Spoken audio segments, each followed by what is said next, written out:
Hello बच्चों, paper की revision के लिए हमें जरा शॉर्ट ट्रिक अपनानी पड़ेंगी, तो इसलिए एक नया कंसेप्ट लेके आए हैं। हर चैप्टर के हम 20-20 करेंगे। 20-20 का मतलब हुआ 20 मिनट्स मेरे, 20 मिनट्स आपके। तो क्विक रिवीजन कर लेंगे इलेक्ट्रिक चार्ज एंड फील्ड की, हर चैप्टर की। ये वीडियो की एक सीरीज़ है जिसमें हर चैप्टर हम 20 मिनट्स में कवर करने की कोशिश करेंगे, ताकि जो फर्स्ट टर्म है उसके कंसेप्चुअल और एमसीक्यू आप इजीली कर पाएँ। ओके, तो स्टार्ट करते हैं, ज़्यादा टाइम नहीं लेते हैं। पहला chapter electric charge and field.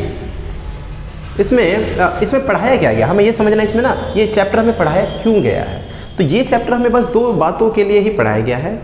एक तो हमें चार्ज के वजह से ये चैप्टर पढ़ाया जा रहा है कि चार्ज के बारे में बच्चे जाने, और दूसरी बात इलेक्ट्रिक फील्ड। बस ये दो चीज़ें हैं, चार्ज और इलेक्ट्रिक फील्ड। ओके, तो मुझे चार्ज के साथ डील करना है और इलेक्ट्रिक फील्ड के साथ डील करनी है। ये दो बातें अगर मैं समझ जाऊँ तो चैप्टर खत्म। ओके, तो चार्ज के बारे में मुझे क्या क्या बताया गया है। मुझे ये बताया गया है कि कोई भी एक चार्ज किसको कह रहे हैं, कोई भी एक बॉडी है, अगर इसके ऊपर 100 पॉजिटिव है, 100 नेगेटिव, इतने पॉजिटिव चार्ज है, इतने नेगेटिव चार्ज है, तो इसे मैं चार्ज बॉडी नहीं कहूँगा। हाँ, एक इलेक्ट्रॉन अगर इसमें से रिमूव कर लूँ, मीन्स इसके पास केवल 99 इलेक्ट्रॉन छोड़ दूँ, 99, तो अब इसके पास 100 पॉजिटिव और 99 नेगेटिव की वजह से नेट चार्ज इस पर 1 पॉजिटिव आ गया। तो मैं इसकी बात कर रहा हूँ कि कोई भी बॉडी जिससे इलेक्ट्रॉन रिमूव हो चुके हैं। ओके, तो कोई एक चार्ज पॉजिटिव नेगेटिव कुछ भी ले सकते हैं। हमें चार्ज के बारे में ये पढ़ाया गया है कि वो क्या कर सकता है, वो दूसरे चार्ज पर फोर्स लगा सकता है। तो मुझे इस चार्ज के बारे में ये पढ़ना है कि ये फोर्स लगा सकता है कि नहीं लगा सकता है। हाँ, लगा सकता है। इस फोर्स का नाम रखते हैं कूलाम फोर्स, जिसकी वैल्यू होती है KQ1 Q2 upon R square. क्योंकि ये जो फोर्स लगाएगा तो ये इसके मैग्नीट्यूड, दोनों के मैग्नीट्यूड पर डिपेंड करेगा, और इन दोनों के बीच की दूरी और डिस्टेंस जो होता है इसके सेंटर से इसके सेंटर तक ही लिया जाता है, और इसके बीच के मीडियम पर, मीडियम की वजह से K कांस्टेंट आया है, K की वैल्यू होती है 9 × 10⁹ तो मुझे एक बात समझ आ गई, चार्ज अपने आसपास दूसरे चार्ज पार्टिकल को अट्रैक्ट कर सकता है, रिपेल भी कर सकता है, और नेचर पर डिपेंड करेगा। मीन्स उसके फोर्स के बारे में मुझे पढ़ाया गया है। तो एक बात मुझे क्लियर हो गई, एक बात हमें क्लियर हो गई कि फोर्स के बारे में हमें पढ़ना है। तो यहां पर मैं लिख देता हूं कि फोर्स चार्ज कितना लगा सकता है वो हमें पता होना चाहिए, KQ1 Q2 bye R square. Okay, उसके बाद मुझे क्या पढ़ाया जाएगा, मुझे दूसरी बात बस सिखाई जाएगी, फील्ड। किसकी फील्ड, चार्ज की। तो इस फील्ड का नाम रखेंगे इलेक्ट्रिक फील्ड। ओके, इसका मतलब चार्ज कितनी इलेक्ट्रिक फील्ड बना सकता है, अगर ये सीख जाऊं तो 50% चैप्टर यहाँ कवर हो जाएगा। ओके, फील्ड, इलेक्ट्रिक फील्ड क्या होती है कि कोई भी पॉइंट चार्ज अगर दूसरे चार्ज पार्टिकल को यहाँ से भी अट्रैक्ट कर पा रहा है, यहाँ से भी कर पा रहा है, यहाँ से भी कर रहा है, और यहाँ से नहीं कर पा रहा, इसका मतलब उसकी फील्ड यहाँ तक फैली होगी, उसके बाद उसकी फील्ड खत्म हो गई होगी। तो फील्ड को मैं, इसके फील्ड को कैसे मेजर कर सकता हूं, मुझ पर लगने वाले फोर्स की वजह से। अगर मुझ पर फोर्स लग रहा है 100 कूलाम इसकी वजह से, और खुद मेरी वैल्यू है 2, मुझ पर फोर्स लग रहा है 100 न्यूटन, और मेरी चार्ज की वैल्यू है 2 कूलाम, तो इसकी फील्ड में कहूंगा 100 फोर्स लगा, खुद मेरी वैल्यू थी 2, मीन्स 50। इसकी इलेक्ट्रिक फील्ड 50 हो जाएगी न्यूटन पर कूलाम। तो इलेक्ट्रिक फील्ड कोई और चीज नहीं है, मुझ पर फोर्स कितना लगने वाला है, अगर मैं चार्ज हूं, फोर्स कितना लगने वाला है और मेरा मैग्नीट्यूड क्या है, मैं इस फोर्स को ही फील्ड कह सकता हूं। तो इसका मतलब इलेक्ट्रिक फील्ड का फॉर्मूला बना, इलेक्ट्रिक फील्ड का बेसिक फॉर्मूला बना फोर्स पर यूनिट चार्ज। ठीक है, तो इतनी बात हमें समझ आ गई। एक चार्ज पार्टिकल क्या कर सकता है, दूसरे पे फोर्स लगा सकता है, जिसकी value KQ1 Q2 bye R square है। और क्या कर सकता है, वो अपने सराउंडिंग में इलेक्ट्रिक फील्ड क्रिएट कर सकता है, जिसको मेजर करने के लिए मुझे फोर्स और उस चार्ज का मैग्नीट्यूड चाहिए जो उस फील्ड पे रखा गया है। ओके, इसके ऐसा यूनिट भी यहाँ पे लिख देते हैं, न्यूटन पर कूलाम। अब मुझे ये देखना है कि कौन कौन से चार्ज मुझे बताए जाएंगे जिसकी फील्ड मुझे पढ़नी है। मुझे चार्ज की इलेक्ट्रिक फील्ड नहीं पढ़नी है। तो देखो, चार्ज किस किस टाइप के, पहला पॉइंट चार्ज मुझे दिया जा सकता है, एक पॉइंट साइज का, बहुत लगभग नो साइज।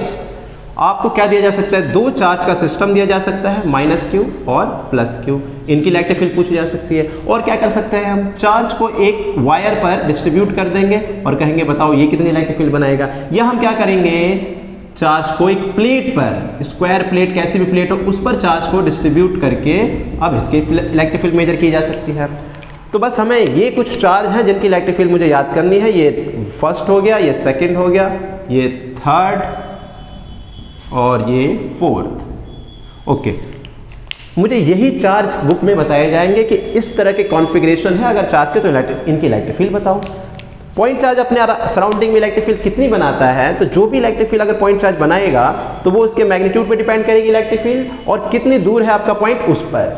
पॉइंट दूर होगा इलेक्ट्रिक फील्ड कम होगी, चार्ज ज़्यादा होगा इलेक्ट्रिक फील्ड ज़्यादा होगी। मतलब इलेक्ट्रिक फील्ड क्यू के तो डायरेक्टली प्रोपोर्शनल है, बट आर के इनवर्सली प्रोपोर्शनल है। तो इलेक्ट्रिक फील्ड एक पॉइंट चार्ज कितनी बना पाता है, उसका फॉर्मूला है के क्यू बाय आर स्क्वायर, क्योंकि कोई ना कोई कांस्टेंट तो आएगा ही आएगा। Okay, dipole. अब डाइपोल इसको कहते हैं हम डाइपोल। डाइपोल को थोड़ी देर बाद हम डिटेल में पढ़ेंगे। डाइपोल का मतलब हो गया दो पॉइंट चार्ज का सिस्टम जिसमें एक नेगेटिव होना चाहिए और दूसरा पॉजिटिव। जैसे हम पानी पीते हैं H2O, ये एक डाइपोल है, इसमें H पॉजिटिव और O नेगेटिव है। तो चलो हमें उस मॉलिक्यूल की बात नहीं करनी, हमें तो बस एक सिस्टम की बात करनी है। ये इलेक्ट्रिक फील्ड कितनी बनाता है, तो इसके दो क्वेश्चन पूछे जाएंगे, उसकी एक्सियल लाइन पर इलेक्ट्रिक फील्ड और उसकी इक्वेटोरियल। इक्वेटोरियल का मतलब परपेंडिकुलर लाइन जो उसके सेंटर से होके जाए। तो इलेक्ट्रिक फील्ड पूछी जाएगी डाइपोल की या तो उसके एक्सियल पर, और एक्सियल पर इलेक्ट्रिक फील्ड भी। अब चार्ज की ताकत को उसके Q से मेजर करते हैं, और डाइपोल की ताकत को उसकी स्ट्रेंथ, जिसको डाइपोल मोमेंट कहते हैं, P से मेजर करते हैं। P अभी हम डिस्कस करेंगे। P क्या है, चार्ज डाइपोल की स्ट्रेंथ, डाइपोल की ताकत, डाइपोल मूवमेंट कहा जाता है। इसकी इलेक्ट्रिक फील्ड जो एक्सियल लाइन पे बनेगी वो P पे डिपेंड करेगी इस तरीके से 2kP, K तो कांस्टेंट है, और डिस्टेंस जितना ज़्यादा होगा इलेक्ट्रिक फील्ड उतनी ही कम होगी, अपॉन में आई। इक्वेटोरियल पे जो इलेक्ट्रिक फील्ड बनती है वो इसका हाफ बनती है, KP by r cube. Axial पर उतनी ही दूर इलेक्ट्रिक फील्ड ज़्यादा होगी, और इक्वेटोरियल पर अगर उतनी ही दूर चले जाओ तो इलेक्ट्रिक फील्ड उसकी आधी हो जाएगी, किसकी, एक्सियल की आधी हो जाएगी। तो ये दो इलेक्ट्रिक फील्ड डाइपोल के रिगार्डिंग बात करनी है। ओके, अब मेरे पास अगर एक लाइन चार्ज है, लाइन चार्ज के कारण जो इलेक्ट्रिक फील्ड जनरेट होगी वो कितनी होगी, तो लाइन चार्ज के कारण जो इलेक्ट्रिक फील्ड जनरेट होगी वो दो बातों पर डिपेंड करेगी। इसके ऊपर चार्ज कितना रखा आपने और इसकी लंबाई कितनी है। तो इस पूरे दोनों कंबाइंड फैक्टर को कहते हैं हम लीनियर चार्ज डेंसिटी कितनी है, मतलब इसके ऊपर चार्ज कितना रखा आपने और इसकी लेंथ कितनी है, Q बाई L को लीनियर चार्ज डेंसिटी कह देंगे। तो इस लीनियर चार्ज डेंसिटी पे इलेक्ट्रिक फील्ड सराउंडिंग की डिपेंड करेगी, और दूर कितना है आपका पॉइंट उस पर डिपेंड करेगी। लैम्डा जितना ज़्यादा इलेक्ट्रिक फील्ड उतनी ही ज़्यादा, और R जितना ज़्यादा इलेक्ट्रिक फील्ड उतनी कम। यहाँ पर डेरिवेशन करेंगे तो कांस्टेंट भी आता है 2 पाई एप्सिलॉन नॉट। तो इलेक्ट्रिक फील्ड की वैल्यू हो जाएगी lambda upon 2 pi epsilon not R। Okay, अब अगर इसी चार्ज को उठा के मैं किसी शीट पे रख दूं, किसी पेज पे रख दूं, पेज लाइक ऐसे किसी पेज पर चार्ज को रख दूं, अभी मैंने केवल एक मार्कर जैसे कोई लाइन चार्ज था इस पर चार्ज को डिस्ट्रीब्यूट करा था। अब इस पेज पर अगर चार्ज को डिस्ट्रीब्यूट कर दें तो इलेक्ट्रिक फील्ड कितनी होगी, तो इसकी इलेक्ट्रिक फील्ड होगी, और अगर मैंने जो चार्ज दिया है उसकी कुछ ना कुछ डेंसिटी भी होगी। यहाँ इसे लीनियर चार्ज डेंसिटी कहते हैं, यहाँ पर जो चार्ज रखा जाएगा उसे सरफेस चार्ज डेंसिटी कहेंगे। Surface charge density sigma, charge per unit area, हर यूनिट एरिया पर कितना चार्ज डिस्ट्रीब्यूट किया गया है। तो बस सिग्मा पे ही डिपेंड करती है इलेक्ट्रिक फील्ड, डिस्टेंस पे डिपेंड ही नहीं करती। चाहे मैं यहाँ की इलेक्ट्रिक फील्ड की बात करूँ या इससे थोड़ी दूर इसके डबल डिस्टेंस पर इलेक्ट्रिक फील्ड की बात करूं, अपने सराउंडिंग में ये जो प्लेट है वो सेम इलेक्ट्रिक फील्ड ही बनाएगी, चाहे राइट में हो या लेफ्ट में हो, दूरी डजंट मैटर। तो इलेक्ट्रिक फील्ड की वैल्यू होगी यहाँ पर सिग्मा अपॉन 2 एप्सिलॉन नॉट। तो ये कुछ इलेक्ट्रिक फील्ड है जो आपको याद करनी है। एक इलेक्ट्रिक फील्ड पॉइंट चार्ज की, एक डाइपोल की, एक लीनियर चार्ज की और एक सरफेस चार्ज की। इसी केस में थोड़ा सा इसको और आगे पूछ सकता है वो कि अगर मैं एक की जगह 2 प्लेट ले लूं, एक की जगह 2 प्लेट ले लूं और एक के ऊपर पॉजिटिव चार्ज और दूसरे पर नेगेटिव चार्ज डेंसिटी, तो इनके पास बीच में इलेक्ट्रिक फील्ड बनती है, यहाँ इलेक्ट्रिक फील्ड नहीं बनती, यहाँ इलेक्ट्रिक फील्ड नहीं बनती। बीच में जो इलेक्ट्रिक फील्ड बनती है उसकी वैल्यू होती है इसकी double sigma upon epsilon not, और इलेक्ट्रिक फील्ड यहाँ 0 और यहाँ इलेक्ट्रिक फील्ड 0। तो इससे ये बात भी क्लियर होगी कि इलेक्ट्रिक फील्ड को अगर बाउंड करना है, बाउंड एक ही जगह पर, तो आपको 2 चार्ज प्लेट लेनी पड़ेंगी, एक पॉजिटिव नेचर की और एक नेगेटिव नेचर की। अगर मैं इसमें ये कर दूं कि दोनों ही पॉजिटिव हैं, दोनों ही पॉजिटिव हैं, तो उल्टा हो जाता है रिजल्ट। बीच में इलेक्ट्रिक फील्ड 0 हो जाती है और यहाँ इलेक्ट्रिक फील्ड आपको मिलेगी सिग्मा अपॉन एप्सिलॉन नॉट और यहाँ पे मिलेगी सिग्मा अपॉन एप्सिलॉन नॉट। अगर मैं दोनों नेगेटिव नेचर की ले लूँ तब भी बीच में इलेक्ट्रिक फील्ड 0 और इस तरफ sigma upon epsilon not sigma upon epsilon not. अलग अलग नेचर की है तो इलेक्ट्रिक फील्ड बीच में मिलेगी सिग्मा अपॉन एप्सिलॉन नॉट की है। समझ गए? तो डिफरेंट नेचर के कारण बस बीच में इलेक्ट्रिक फील्ड मिलती है और सेम नेचर ऑफ चार्ज के कारण साइडों में मिलती है। वैल्यू उतनी ही रहेगी sigma upon epsilon not. Okay बच्चों, अब इसके अलावा ये जो इलेक्ट्रिक फील्ड की बात की हमने और चार्ज की बात की, इसके अलावा कुछ छोटे छोटे टर्म्स और है, अगर वो हमें समझ आ जाए तो चैप्टर समझ आ गया। तो अभी तक हमने क्या किया, अभी तक हमने ये चीज डिस्कस कर ली कि हमें एक पॉइंट चार्ज के बारे में हमने स्टडी कर ली कि वो अपने आसपास फोर्स क्रिएट कर सकता है के Q1 Q2 bye are square, और वो अपने सराउंडिंग में इलेक्ट्रिक फील्ड क्रिएट कर सकता है। इलेक्ट्रिक फील्ड क्रिएट करेगा, किस प्रकार का चार्ज इलेक्ट्रिक फील्ड क्रिएट करेगा, वो पॉइंट साइज का हो सकता है। जो अपने आसपास इलेक्ट्रिक फील्ड क्रिएट करता है KQ बाई आर स्क्वायर, वो डाइपोल हो सकता है। जो अपने इलेक्ट्रिक फील्ड क्रिएट करता है एक्सियल लाइन पर KP upon r cube 2 times, और इक्वेटोरियल पर KP अपॉन आर क्यूब। उसके बाद वो चार्ज किस फॉर्म में हो सकता है, वो चार्ज लाइन पर डिस्ट्रीब्यूट किया जा सकता है। तो इसकी electric field lambda upon 2 pi epsilon naught r बनी।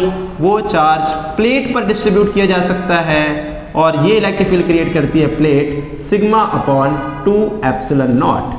अगर वो प्लेट एक की जगह पेयर में रख दी जाए और अपोजिट नेचर की हो, ये पॉजिटिव और ये नेगेटिव, तो बीच में इलेक्ट्रिक फील्ड बस क्रिएट होती है सिग्मा अपॉन एप्सिलॉन नॉट, इसकी डबल।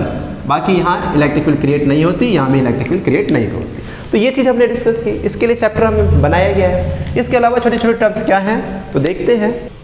क्वांटाइजेशन, ये वर्ड हमें इसकी मीनिंग क्लियर होनी चाहिए। क्वांटाइजेशन, क्वांटाइजेशन की मीनिंग होती है एक बॉडी से जब चार्ज ट्रांसफर होते हैं या उस बॉडी पे चार्ज आते हैं तो वो केवल इलेक्ट्रॉन के मल्टीपल में ही जा सकते हैं और इलेक्ट्रॉन के मल्टीपल में ही आ सकते हैं। मीन्स एक इलेक्ट्रॉन जा सकता है या 2 इलेक्ट्रॉन जा सकता है, आ भी सकता है 3 इलेक्ट्रॉन 10 इलेक्ट्रॉन। मीन्स जब भी इलेक्ट्रॉन होगा किसी नंबर के फॉर्म में होगा, नंबर को एन से डिनोट कर रहे हैं, तो चार्ज की वैल्यू E के मल्टीपल में ही होगी।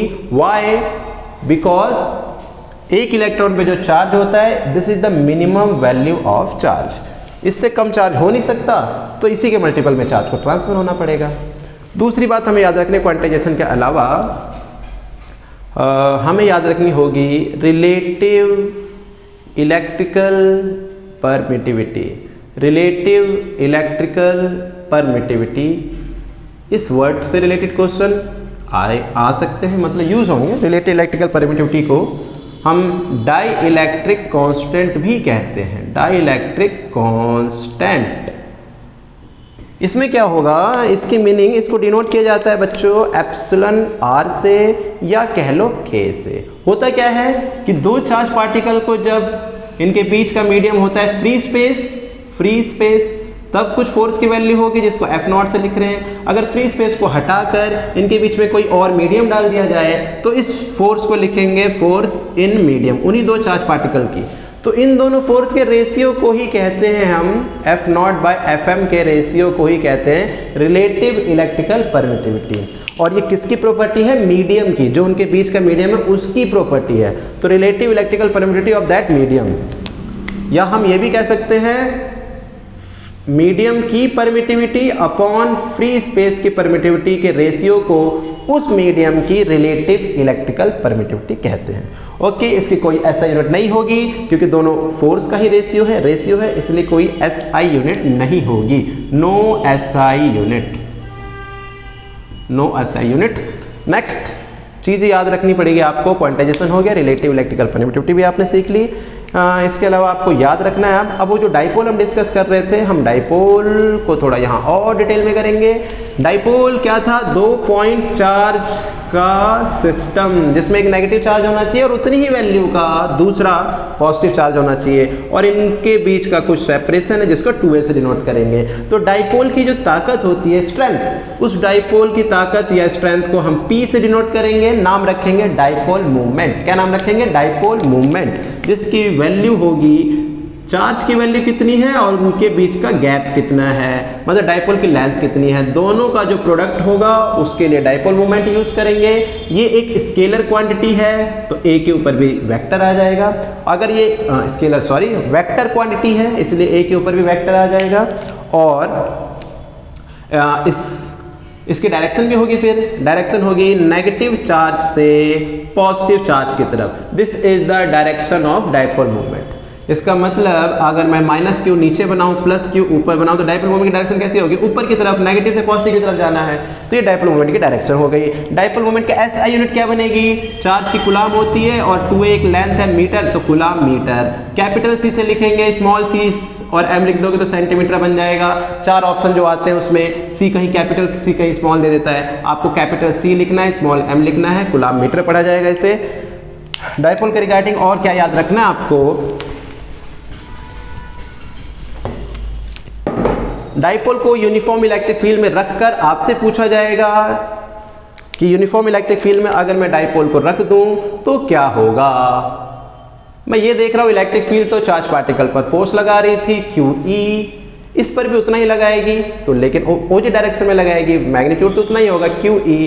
क्या इस पर नेट फोर्स लगा, नहीं लगा, नेट फोर्स नहीं लगता, बट ये दो फोर्स जो हैं वो अपोजिट डायरेक्शन में है और इनका लाइन ऑफ एक्शन भी अलग है, तो ये इसे डाइपोल को घुमाने लगती है। तो इसका मतलब टॉर्क क्रिएट होने लगेगा। वो टॉर्क की वैल्यू इसके डाइपोल मोमेंट पे डिपेंड करेगी, इलेक्ट्रिक फील्ड की वैल्यू कितनी है उस पर डिपेंड करेगी, और दोनों के बीच का एंगल कितना है उस पर डिपेंड करेगी।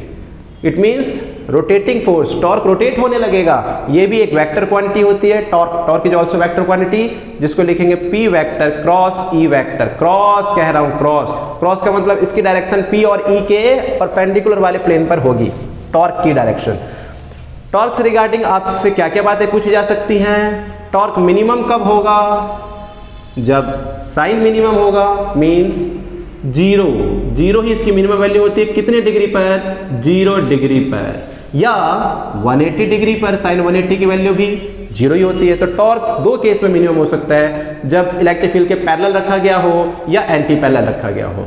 टॉर्क कब मैक्सिमम लगेगा इस पर, ये वाला जो फोर्स लग रहा है रोटेट करने वाला, वो मैक्सिमम कब लगेगा, जब, और मैक्सिमम वैल्यू पहले होगी कितनी, इसकी वैल्यू मैक्सिमम होती है 1, तो टॉर्क की मैक्सिमम वैल्यू हो जाएगी PE। और कब इसकी वैल्यू मैक्सिमम होगी, जब थीटा 90 डिग्री होगा। कौन सा थीटा, डाइपोल मूवमेंट की डायरेक्शन और इलेक्ट्रिक फील्ड की डायरेक्शन। अगर इनके बीच का एंगल 90 है तो टॉर्क मैक्सिमम होगा। इसके अलावा आपसे पूछा जाएगा जब इस पर 0 फोर्स लग रहा है तो उस वक्त इसे इक्विलिब्रियम की कंडीशन कही जाएगी कि टॉर्क इक्विलिब्रियम में है।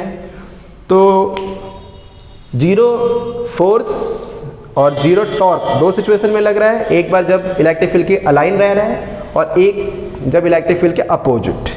इस वाले इक्विलिब्रियम को जो इलेक्ट्रिक फील्ड की डायरेक्शन में रखने पर बनी है वो स्टेबल होगी, क्योंकि पोजीशन चेंज करने पर वापस आ जाता है, लेकिन जो अपोजिट डायरेक्शन में रखने पर इक्विलिब्रियम बनी है वो अनस्टेबल है, क्योंकि अगर मैं इसकी पोजीशन को थोड़ा सा बदल दूं तो वापस नहीं आ पाएगा, ये अपोजिट डायरेक्शन में जाके रुकेगा। तो स्टेबल कब, जब दोनों के direction same, means theta 0 degree पर जो पोजीशन मिली थी उसे स्टेबल इक्विलिब्रियम कहेंगे। और जब डाइपोल मूवमेंट की डायरेक्शन अलग और इलेक्ट्रिक फील्ड की डायरेक्शन अपोजिट, दोनों अपोजिट होंगे तो थीटा उस केस में 180 बनेगा, और इस सिचुएशन को अनस्टेबल इक्विलिब्रियम कहेंगे डाइपोल की, अनस्टेबल इक्विलिब्रियम। तो डाइपोल से रिलेटेड ये बातें याद रखनी है। इसके अलावा क्या है, इसके अलावा हमें याद रखना है इलेक्ट्रिक फ्लक्स, इलेक्ट्रिक फ्लक्स जिसे फाई से डिनोट करते हैं। इलेक्ट्रिक फ्लक्स का मतलब होता है किसी भी एरिया को क्रॉस करने वाली इलेक्ट्रिक फील्ड लाइंस। तो अगर ये कोई एक स्क्वायर प्लेट है या रेक्टेंगुलर प्लेट है, इससे 10 लाइन क्रॉस हो जाए तो इसका फ्लक्स 10 हो जाएगा। तो electric flux is the number of electric field lines crossing an area.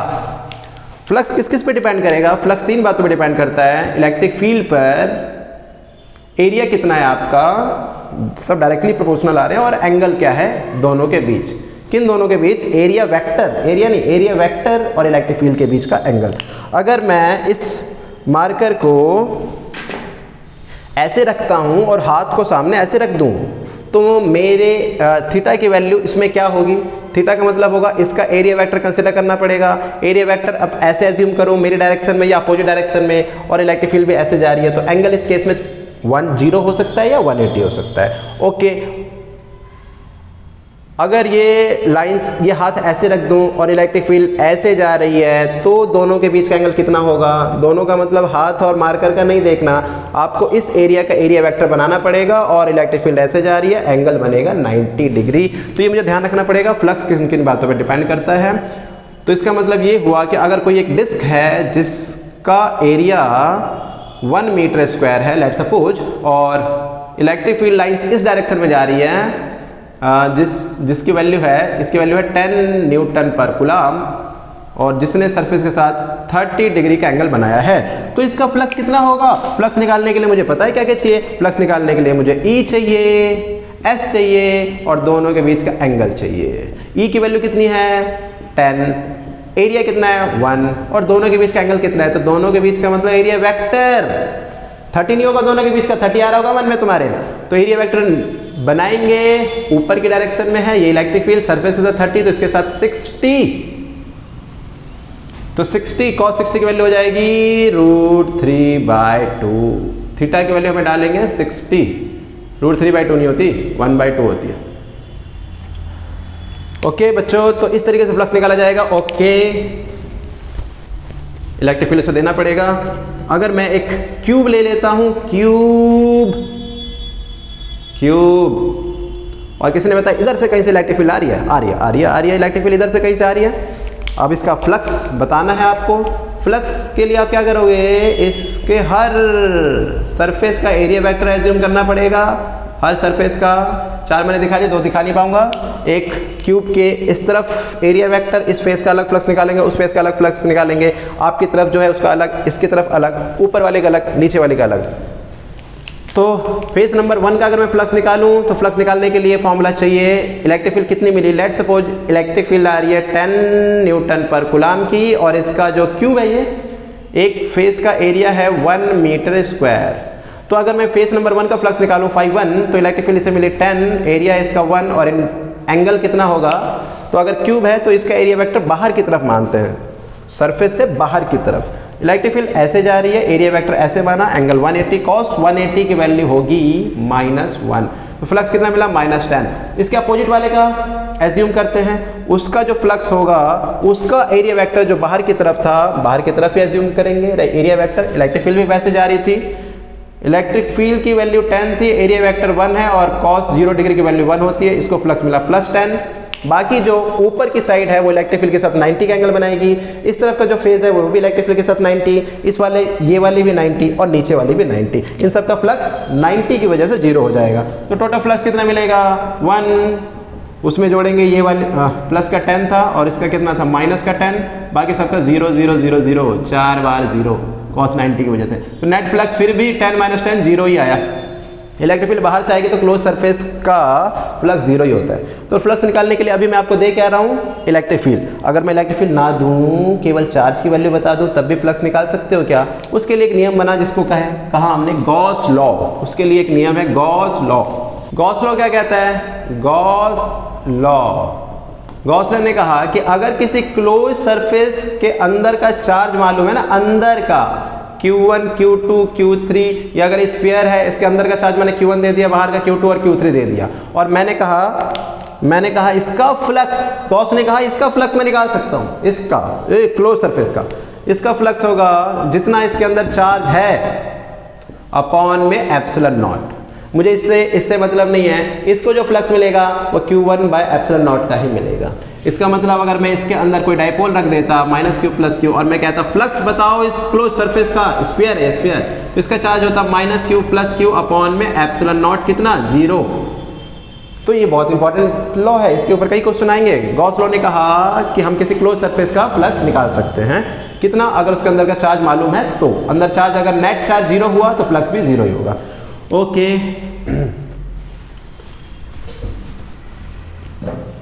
तो गॉस लॉ की स्टेटमेंट ये मुझे याद रखनी है। फ्लक्स का जो ओरिजिनल फॉर्मूला था E.ds का close integral equal to Q/ε0 इसमें रिगार्डिंग ये याद रखना है कि क्लोज सरफेस में चार्ज ये बाहर है, ये चार्ज बाहर है, ये चार्ज भी बाहर है, Q4 अंदर और Q5 भी अंदर।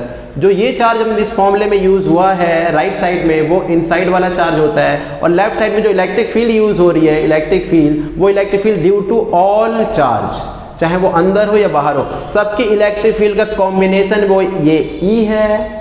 एरिया जो ds क्या है, ds इसका total surface area, Gaussian surface जो मैंने एज्यूम की है, ये गॉसियन सरफेस होती है, गॉसियन सरफेस जिसके अंदर जितना चार्ज आ पाया। अगर मैंने गॉसियन सरफेस इतनी इमेजिन की है तो एरिया वेक्टर उसी का होगा, ये ds वेक्टर।